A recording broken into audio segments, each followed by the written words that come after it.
ESL Narasimhan, Governor of Andhra Pradesh, Sri Kiran Kumar Reddy, Chief Minister of Andhra Pradesh, Professor Frank Martin, President, APAO, Dr. Dennis Lam, Secretary General, APAO, Professor Rajvardhan Azad, President of the 28th Asia Pacific Academy of Ophthalmology Congress, Dr. Bruce E. Sibbe, President, ICO, Dr. David Park, CEO, American Academy of Ophthalmology, N.S.T. Raju, President, All India Ophthalmological Society, Dr. Lalit Verma, Organizing Secretary, 28th Asia Pacific Academy, Professor Prabha Bhushan, President, SAARC Academy of Ophthalmology, distinguished participants, excellencies, ladies and gentlemen. I am indeed very happy to be present at the inauguration of the 28th Congress of Asia Pacific Academy of Ophthalmology. I thank APAO, AIOAs for having invited me to participate in this inaugural function.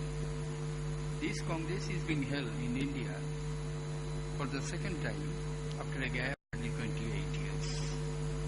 That is being held in India is the result of continued effort of the AIOAs, which has been collaborating closely with the APIO.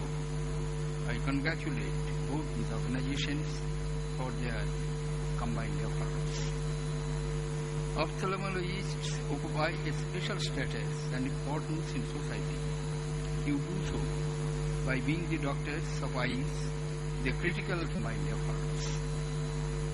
Ophthalmologists, around 90% of the world's blind, reside in the developed countries.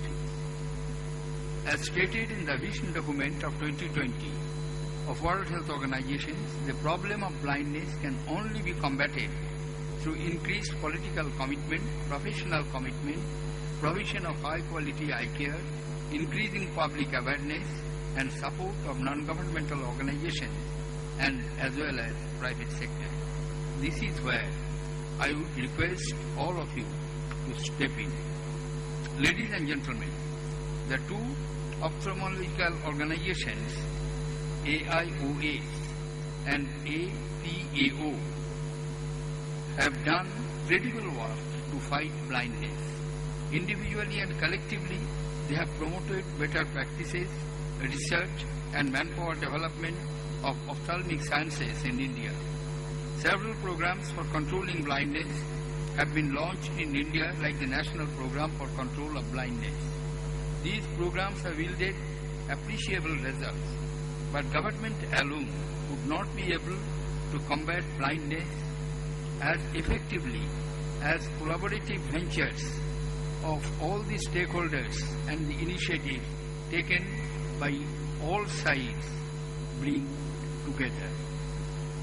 Private sector companies and government institutions should therefore to enhance to fight blindness and visual impairment. The private sector company should not consider this as a burden but as a way of discharging their social obligations. The private sector would also help in increasing their sales and earnings through the reduction in the incidence of blindness and poverty and the resulting increase in the prosperity of the society. The need of collaborative initiatives is important, as even comparatively simple interventions in the appropriate time would help prevent blindness. For instance, cataract can be treated by a relatively simple surgery. In this effort, individual doctors can also contribute by sparing 1 or 2 days in a month for social service. With the help of other voluntary organizations, medical teams could travel to the interior of the country in mobile operation theatres. In the local medical associations, like the Indian Medical Association, can take this initiative in collaboration with the non-governmental organizations in towns, districts and sub-areas. It would make a distinct difference. Ladies and gentlemen, you would agree that while we strive for personal excellence and well-being, there can be no greater satisfaction than giving sight to the sightless. This is especially true as only 25% of the blindness in the world and 15% of all visual impairment are considered unpreventable and incurable. I would therefore urge you not to count on your success in terms of mere monetary gains, but by the number of people you can help prevent from becoming blind or by giving sight to those who live without it. I would therefore request you to work through your professional organizations in each of the district, towns and cities to achieve this laudable objective. I am confident that this Congress, which I am told is being attended by over 9,000 delegates from all over the world, will find solutions for providing greater medical access to needy. I am also confident that the technical sessions will provide the necessary platform for knowledge sharing and information dissemination.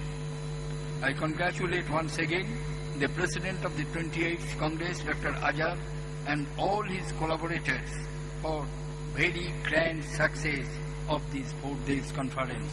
Thank you, ladies and gentlemen, for the patience. Jai Hind.